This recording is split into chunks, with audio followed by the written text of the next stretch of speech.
Okay, so I've got a pretty good idea of what I want to put in my storage container. Any tips though for how I'm going to arrange it in here?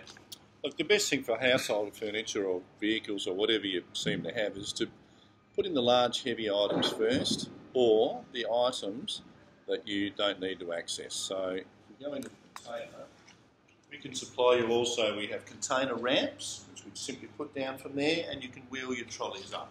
Okay. So the ramp you put down across this area for you, yep. Wheel your trolley up. So it's all about using the space wisely. So the best thing to do, as I said, is the larger items to go to the back of the container. So you really want to maximise all your height that you have. So if you've got a bed, would you stand it up there at the back? Absolutely. I mean, things like beds you can put at the back or at the front. Mattresses are easy to sort of pack in. But you have a look at what you've got. So if you have a fridge which is 2 metres high, you think, well, okay, you're going to have a metre of space on top of that. So what have you got to put on that? That might be where you put your boxes of cutlery or crockery or clothing or something like that. So it's just using every space. Of course, square items are much easier to find a space for than things like push bikes and surf skis, things like that. So basically, get it all flat, and then you'll always have a bit of room at the top. So into there, you can use that to put in things like fishing rods, rugs, rolls of carpet, folding chairs, tables, camping equipment, all that can go on the top. Could you actually drive a car into here? Absolutely. We have quite a few in here with vintage cars, motorcycles. Put the container ramp down, drive the car in. This will take any large four-wheel drive or any car. Simply park it, climb out through the window, unfortunately, because you won't get the door open, and that's it.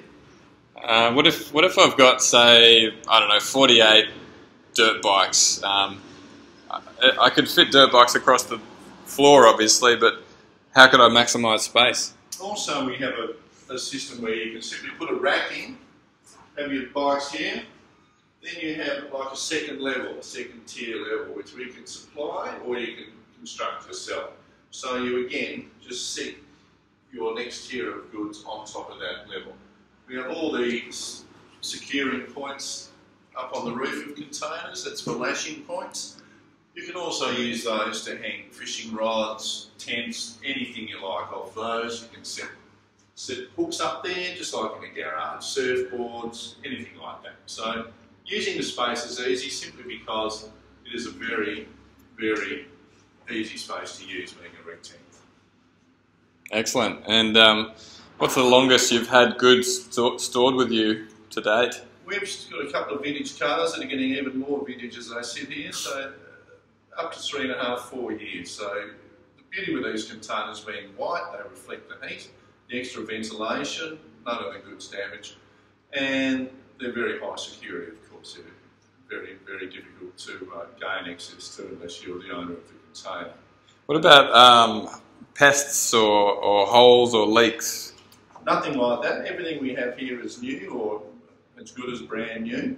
So there's actually no entry points for anything. So they're wind and watertight, meaning exactly that. No wind comes in, no water comes in.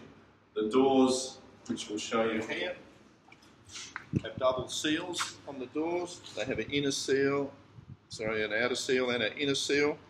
They seal very tightly on the sides of the containers, as you can see, the black line there.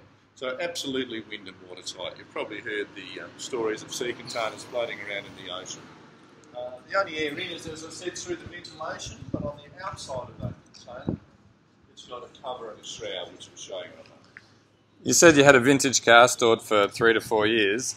Is there any, I mean, I know the rates are pretty good already, but is there any discount for extra long-term storage? Absolutely. Look, we're always willing to discuss it. It's all about how often we have to, or you have to access it. So if there's something we don't have to touch and just forget about for years, we're always more than happy to work out a special deal for you. Anything over 12 months, we will just negotiate it with you, and more than happy to do any sort of arrangement on any type of goods.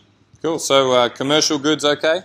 Absolutely. We also have some customers freight forwarders who will import us. So things like when people are going to attend the Perth WA show, or people that, everything from drums of cooking oil to umbrellas to a lot of stuff that go to the discount stores. People will get a sea container in from overseas with their goods. As I said, whether it be T-shirts, thongs, anything. They need somewhere to put these things because the container it comes in has to be returned to the shipping line. So then you have that space issue. Quite a few customers we now have do exactly that. They transfer their goods into the containers and then come and access them as the sales of their goods progress. Okay.